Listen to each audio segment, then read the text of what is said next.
Basta kay Sir Rojan, ibang klase. Let's go! Okay, welcome ulit sa ating klase. Sa video na to, pag-uusapan natin ang Article 1194.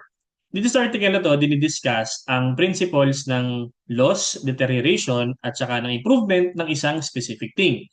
Pero, ang perspective naman na tinitingnan natin ay kapag ang obligation ay isang period. So, ano nga bang mga principles na dapat nating o rules na dapat nating isaalang-alang in case nagkaroon ng loss, deterioration, o improvement ang isang specific thing?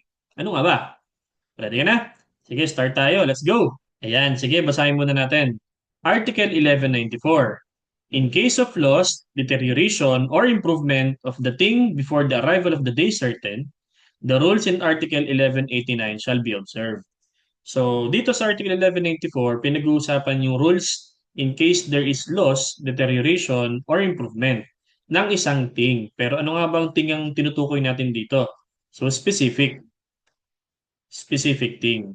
So, ang isang specific thing or determinate thing daw ay pwedeng mawala, bumaba yung value niya or masira, or tumaas ang value niya or mag-improve bago pa mangyari yung isang day certain. So, ano yung rules na dapat nating isaalang-alang?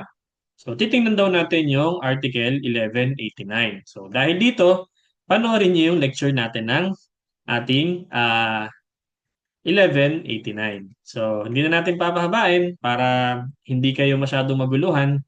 Ang atin lang in-specify dito, habang hindi pa nangyayari yung mismong araw na tinakda, hindi pa dumadating, kailangan ni-observe yung rules in case of loss, deterioration, or improvement ng specific thing.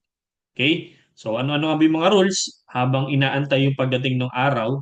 Eh di yun, tingnan natin yung 1189. So, yun lang. Dahil ko sinasabi sa inyo, mag-aaral kayo mabuti, mag-ingat palagi, laging tatandaan, ibang klase ka. Bye-bye!